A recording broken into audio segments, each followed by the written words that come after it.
اور جس آدمی کو اللہ پاک 10,000 مرتبہ رحمت کی نظر سے دیکھتے ہیں، اسے اپنے گھر کے اندر بلاتے ہیں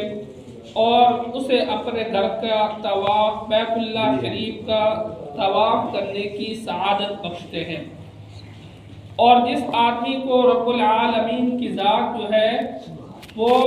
ہر لمحہ، ہر آن، ہر گھڑی اس کے اوپر رحمت کی، کرم کی، عنایت کی، وہ رحمت جس کے اوپر برستی ہے، اس آدمی کو اللہ رب العزت اپنے کلام اللہ کو اپنے سینے کے اندر محفوظ کرنے کی سعادت بخشتے ہیں۔ یعنی کلام اللہ کو اپنے سینے کے اندر محفوظ کر لینا، قرآن پاک کی آیات یاد کر لینا اور اس کے لیے جد و جہد کرنا، کوشش کرنا۔ احادیث مبارکہ میں آپ کا فرمان ہے، آپ صلی اللہ علیہ وسلم کا فرمان ہے کہ جو آدمی علم کی تلاش کے اندر، علم کی جستجو کے اندر اور کسی مسئلے کو سمجھنے کے لیے یا کسی دین کی بات کو سمجھنے کے لیے گھر سے صرف اسی نیت سے نکلتا ہے تو اللہ رب العزت کی رحمت کے جو فرشتے ہیں اس کے پاؤں کے نیچے اپنے رحمت والے پر بچھاتے ہیں۔ سبحان اللہ۔ یہ اتنی بڑی سعادت کی بات ہے، یعنی دین کی بات کو سمجھنا۔ یعنی ہم نماز پڑھتے ہیں تو نماز تو ہم ہر ایک ہی ادا کرتا ہے، لیکن ہمیں اس چیز کا علم ہونا چاہیے کہ نماز جو ہم ادا کر رہے ہیں، نماز کے اندر کیا چیزیں فرض ہیں، یعنی نماز کے اندر کون سی چیز ایسی فرض ہے جس کو پورا کیا جائے تو نماز ہوتی ہے، اگر اس کے اندر فرض کے اندر کمی آ جائے تو وہ نماز کیا ہے، ختم ہو جاتی ہے۔ اور اسی طرح نماز کے اندر کیا چیز واجبات میں سے ہے، اگر انسان کو اس کے اندر بھول چوک ہو جاتی ہے تو اس کے اوپر سجدہ سہو آ جاتا ہے۔ اور اسی طرح نماز کے آداب، سنن اور اس کے مستحبات ہیں، ان چیزوں کا علم ہونا یہ ہر آدمی کے لیے ضروری ہے۔ احادیث مبارکہ کے اندر سرکار دو عالم حضرت محمد مصطفیٰ صلی اللہ علیہ وسلم کا فرمان ہے کہ بعض آدمی مسجد میں آتے ہیں، نماز ادا کرتے ہیں، ان کو ساری زندگی اس طرح نماز ادا کرتے ہوئے گزر جاتی ہے، لیکن وہ اپنی نماز کا، اپنی عبادت کا صلہ نہیں پا سکتے۔ اس کی وجہ کیا ہے؟ اس کی وجہ یہ ہے کہ ان کو نماز کے آداب کی، نماز کے فرائض کی، نماز کے واجبات کی اور نماز کے سنن اور مستحبات کا علم نہیں ہے۔ آج ہمیں ہر ایک چیز کا علم ہے، دنیا کی ہر چیز کا، ہر فن کا ہمیں وہ اس کے بارے میں ہم معلومات رکھنے کی، ہم میں سے ہر ایک کیا ہے، وہ ایک ذہنی طور پر اور اپنے دلی طور پر اس کے اندر جستجو رکھتا ہے، لیکن جو سب سے بڑھ کر جو کلام اللہ ہے اور اسی طرح احادیث نبویہ ہے صلی اللہ علیہ وسلم، اس کے بارے میں علم رکھنا، سمجھ رکھنا، یہ بہت بڑی سعادت کی بات ہے۔ اور اللہ رب العزت قرآن پاک کے اندر بھی فرماتے ہیں، خیرکم من تعلم القرآن وعلمہ، تم میں سے بہترین انسان وہ ہے جو قرآن پاک کا علم سیکھتا ہے۔ یعنی قرآن پاک ہمیں کیا سمجھاتا ہے، نماز کس طرح ادا کرنی ہے، زکوٰۃ کس طرح ادا کرنی ہے، اور اسی طرح شریعت کے دوسرے احکامات ہیں وہ شریعت کے مطابق ہم نے کس طرح سمجھنا ہے۔ یہ دین کے بنیادی بات ہے اور ان تمام تر کا سمجھنا ہم سب کے لیے ضروری ہے۔ اور جو آپ حضرات کے سامنے قرآن مجید فرقان حمید سے تلاوت تھوڑا سا حصہ کیا ہے، اور پچھلے جمعہ بھی اور اسی مہینے کے مناسبت کے ساتھ جو آیات مبارکہ تلاوت فرمائی ہیں، وہ آپ صلی اللہ علیہ وسلم کا سفر معراج ہے۔ آپ صلی اللہ علیہ وسلم کا سفر معراج، یہ آپ صلی اللہ علیہ وسلم کا کیا ہے، معجزہ ہے۔ اور جتنے بھی نبی اللہ رب العزت کی طرف سے آئے ہیں، اللہ رب العزت نے ان کی نبوت کی کیا ہے صداقت کے لیے، ان کی نبوت کا اظہار کرنے کے لیے اور ان کی نبوت کو لوگوں کے سامنے ہر ایک کو سمجھانے کے لیے وقت کی مناسبت کے ساتھ اللہ رب العزت ان انبیاء کو معجزات عطا فرماتے تھے۔ اور اسی طرح آپ علیہ السلام بھی دنیا میں تشریف لائے اور اللہ رب العزت نے آپ کو بھی بے شمار معجزات عطا فرمائے۔ اور معجزہ اسے کہتے ہیں کہ نبی سے کوئی ایسی بات کا ظاہر ہونا جو انسان کی عقل سے ماورا ہو اور انسانی عقل سے بالا تر ہو۔ جس طرح حضرت داؤد علیہ السلام کی قوم نے اور اسی طرح دوسرے انبیاء علیہ السلام نے اپنے وقت کے اپنی قوم کو اپنی نبوت کا اظہار کرنے کے لیے، ان کو سمجھانے کے لیے اللہ پاک کی طرف سے بہت سارے معجزات دکھائے، اور وہ وقت کے ساتھ تھے۔ جس طرح وقت کے نبی اپنا وقت مختصر جو ان کو ملا تھا اس کے پورا کرنے کے ساتھ ان کے جو معجزات تھے وہ دنیا کے اندر وہ ان کے ساتھ ہی وہ چلے گئے، لیکن آخر کے اندر آپ صلی اللہ علیہ وسلم تشریف لائے اور اللہ رب العزت نے آپ کو بھی بے شمار معجزات عطا فرمائے۔ اور آپ کے احادیث مبارکہ کے اندر جو حضرات محدثین اور مفسرین نے جن کو شمار فرمایا ہے وہ 300 سے زیادہ معجزات ہیں جو آپ صلی اللہ علیہ وسلم کے ہاتھ مبارک پر ظاہر ہوئے، وہ 300 سے زیادہ معجزات ہیں۔ اور ان معجزات میں سے جو سب سے بڑا معجزہ ہے وہ اللہ پاک کا کلام ہے، یعنی اللہ پاک کے کلام سے بڑھ کر دنیا کے اندر اس کلام اللہ سے بڑھ کر کوئی اور بڑا معجزہ نہیں ہے۔ اور 2 معجزے جو ہیں وہ قیامت کی صبح تک رہنے ہیں، ان میں سے ایک معجزہ جو ہے کلام اللہ شریف ہے، اور اسی طرح ایک معجزہ جو ہے لوگ حج کرنے کے لیے جاتے ہیں۔ اللہ رب العزت آپ کو بھی ہمیں بھی روضہ رسول اللہ صلی اللہ علیہ وسلم کی بارہا باادب زیارت نصیب فرمائے، اور اللہ رب العزت ہم سب کو اپنے حج کرنے کے لیے جو لوگ جاتے ہیں، پہلی امتیں جو ہیں وہ اللہ رب العزت کی بارگاہ کے اندر جو اپنی قربانی پیش کیا کرتے تھے، اور ان کی قربانی کی قبولیت کی صورت یہ ہوا کرتی تھی کہ جو قربانی کیا کرتے تھے پہاڑوں پر رکھ کر آ جاتے تھے، اور صبح کے وقت وہ جا کر دیکھتے اگر آپ اس کو جلا کر ختم کر دیا ہے تو یہ سمجھا جاتا تھا کہ یہ قربانی قبول ہے، اور اگر قبول نہ ہوتی تو وہ جانور اسی طرح پڑا رہتا تھا۔ تو سرکار دو عالم صلی اللہ علیہ وسلم کی امت کے اوپر جو محبت اور شفقت ہے اس پر قربان جائیے کہ آپ صلی اللہ علیہ وسلم نے اللہ رب العزت سے درخواست کی کہ اے پروردگار میری امت کو کوئی تانا دینے والا نہ ہو کہ تیری قربانی تیری حج قبول نہیں ہوا۔ اور پہلے امتیں گناہ کیا کرتے تھی اور ان کے گناہ ان کی پیشانی پر ان کے گھر سے ظاہر ہو جایا کرتا تھا، لیکن آپ صلی اللہ علیہ وسلم کے صدقے اور پہلی امتیں گناہ کیا کرتی تھی اور ان گناہ کا اثر ان کے اوپر فی الفور ظاہر ہوا جایا کرتا تھا۔ اللہ رب العزت کی گرفت ان کے اوپر فوراً آ جایا کرتی تھی، اور بعضوں کی شکلیں کیا ہے وہ مسخ ہو جایا کرتی تھی، بدل جایا کرتی تھی، لیکن آپ صلی اللہ علیہ وسلم کی امت کے اوپر شفقت اور اللہ رب العزت سے مانگا اس قدر ہے کہ اس امت کی شکل جو ہے وہ اللہ رب العزت نے مسخ نہیں کی۔ اس کو کوئی تانا دینے والا نہیں ہے کہ تو شراب پینے والا ہے، تو بدکاری کرنے والا ہے، تو زنا کرنے والا ہے، اور تیرے زبان سے ناشائستہ کلام نکلتا ہے، تو اس طرح کی اس کو کوئی تانا دینے والا نہیں ہے۔ اس کی وجہ یہ ہے کہ اس کے پیچھے آپ صلی اللہ علیہ وسلم کے وہ کیا ہے دعا ہے، اس دعا کا ثمر ہے کہ آج ہم کیا ہے ہماری اعضاء اور ہمارے کیا ہے شکلیں جو ہے وہ صحیح معنی میں ایمان اللہ رب العزت نے تندرست رکھی ہوئی ہے۔ تو پہلے امتیں جو حج کے لیے جاتی تھی اور وہ کیا ہے اپنے ساتھ وہ جانور لے کر جاتی تھی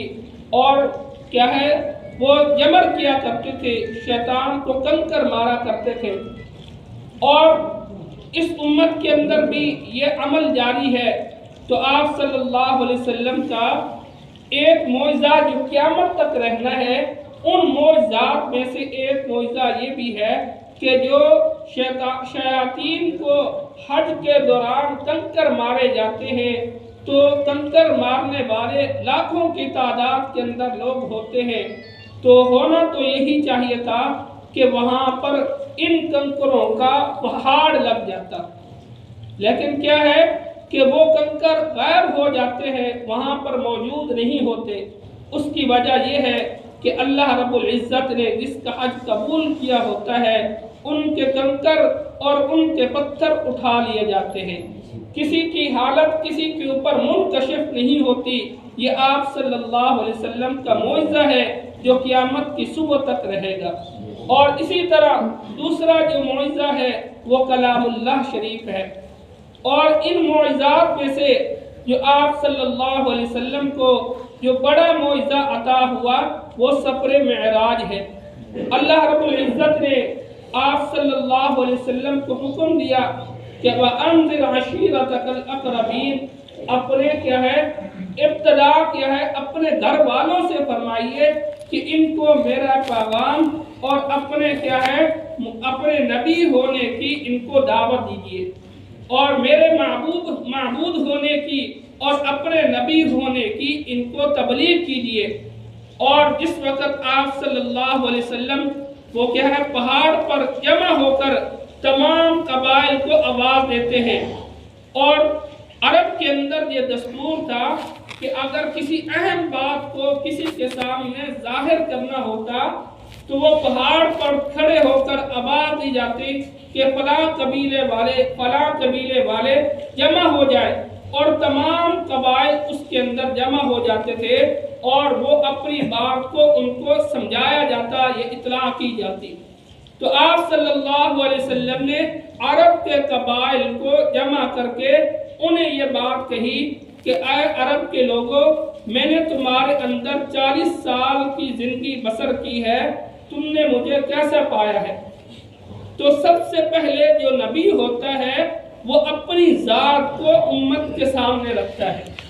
نبی کی جو ذات ہے، جس طرح اللہ رب العزت کی طرف سے نبی کا عمل جو ہے ایک نبی کے سچے ہونے کی دلیل ہوتی ہے، اسی طرح نبی کی جو ذات ہے اور ان کی جو بات ہے اور ان کی پوری زندگی جو ہے وہ امت کے لیے سبب ہوا کرتی ہے۔ تو اللہ رب العزت کی طرف سے سرکار دو عالم صلی اللہ علیہ وسلم نے وہ اپنے قبائل جتنے تھے ان سب کو جمع کیا، اور وہ تمام تر لوگ جو ہے بیک وقت زبان ہو کر سب ایک زبان ہو کر یہ کہنے لگے کہ ہم نے آپ کو سب سے زیادہ ہمدرد انسان، ہم نے آپ کو سب سے زیادہ سچائی بیان کرنے والا، اور ہم نے آپ کو سب سے زیادہ لوگوں کی ہمدردی کرنے والا انسان پایا ہے۔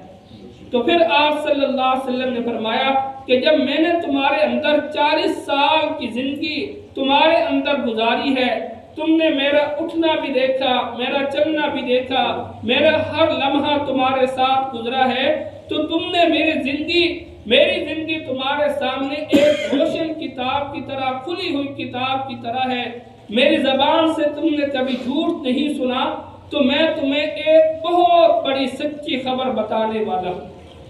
تو آپ صلی اللہ علیہ وسلم نے فرمایا کہ اے لوگوں، میں تمہاری طرف ایک بہت پیغام لے کر آیا ہوں، بہت بڑا پیغام ہے۔ وہ پیغام کیا ہے؟ قولوا لا الہ الا اللہ تفلحون،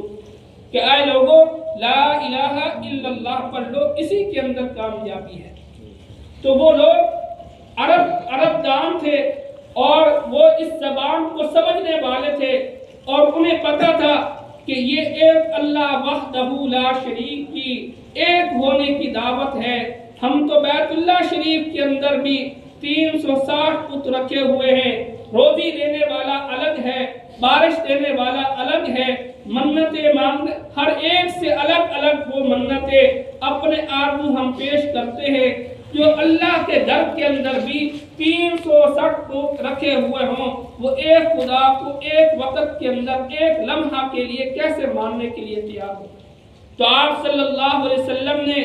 پوری امت، اس وقت جو لوگ تھے ان کو اکٹھا کر کے یہی پیغام دیا کہ قولوا لا الہ الا اللہ تفلحون، کہ اے لوگو اللہ وحدہ لا شریک کو ایک مانو، وہ نفع کا بھی وہی مالک ہے اور نقصان کا بھی وہی مالک ہے، بچے دینے والا بھی وہی ہے، روزی دینے والا بھی وہی ہے، عزت دینے والا بھی وہی ہے۔ وَتُعِزُّ مَن تَشَاءُ وَتُذِلُّ مَن تَشَاءُ بِيَدِكَ الْخَيْرُ، تمام دنیا کی بھلائیاں جو ہے اس رب العالمین کے ہاتھ میں ہیں۔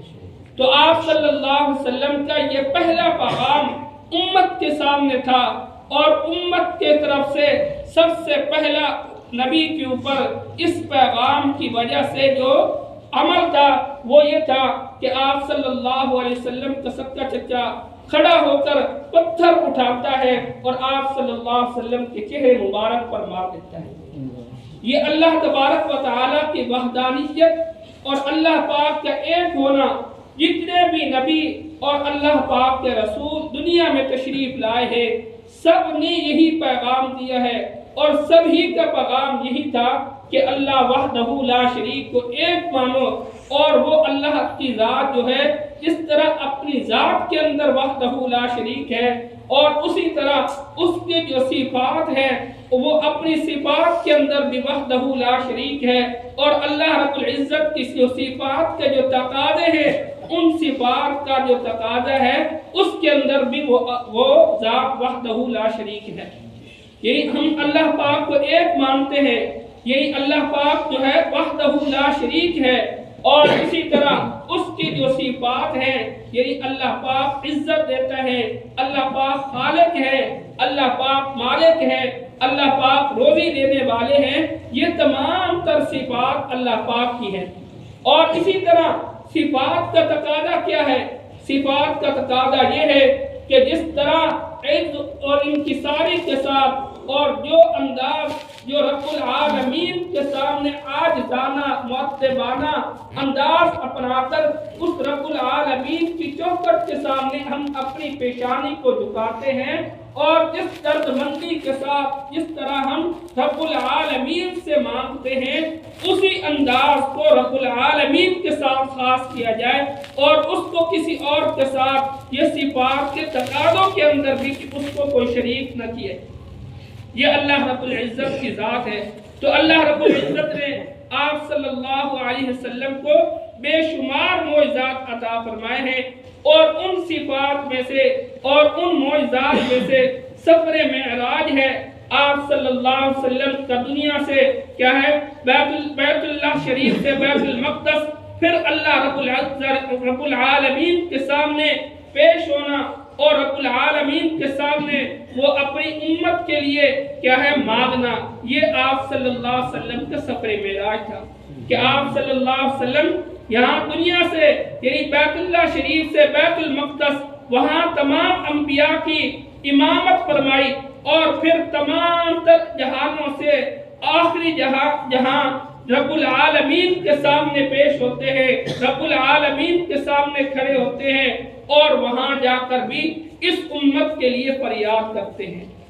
یہ آپ صلی اللہ علیہ وسلم کی فریاد ہے، اور جتنے بھی شریعت کے احکامات ہیں اللہ رب العزت نے ان تمام تر احکامات کو حضرت جبرائیل علیہ السلام کے ذریعے امت کو سکھایا ہے کہ شریعت کے مسائل، شریعت کے یہ بات اس طرح ہے، لیکن نماز جو ہے یہ اتنی عظمت والی، اتنی شان والا اللہ رب العزت کا حکم ہے کہ اس کے لیے اللہ رب العزت نے حضرت جبرائیل علیہ السلام کو دنیا کے اندر نہیں بھیجا، بلکہ اپنے محبوب کو اپنے پاس بلا کر جو خصوصیت کے ساتھ کیا ہے جو تحفہ نماز والا ہے وہ اس امت کو اللہ رب العزت نے عرشوں کے اوپر عطا کیا ہے. اور آپ نبیوں کی معراج اللہ پاک کے سامنے ہے اور آپ علیہ السلام کی معراج بیت اللہ سے بیت المقدس اور پھر اللہ رب العزت کے سامنے پیش اللہ کے بارگاہ میں حاضری لگوانا ہے. اور امتی کی معراج یہ ہے کہ 5 وقت اپنی پیشانی کو رب العالمین کے سامنے جھکانا ہے. یعنی امتی کی معراج جو اپنی پیشانی کو وہ سجدے کے اندر رکھتا ہے تو وہ یہ نہ سمجھے کہ میری پیشانی جو ہے وہ زمین پر یا چٹائی کے اوپر ہے، بلکہ اس انداز سے رب العالمین کی عبادت کرے کہ میں اپنی پیشانی کو رب العالمین کے قدموں میں رکھ کر، اور جب اس انداز سے نماز پڑھی جائے گی تو وہ انسان کی نماز بھی انسان کے لیے معراج بن جائے گی. اللہ رب العزت ہم سب کو 5 وقت نماز ادا کرنے کی سعادت عطا فرمائے.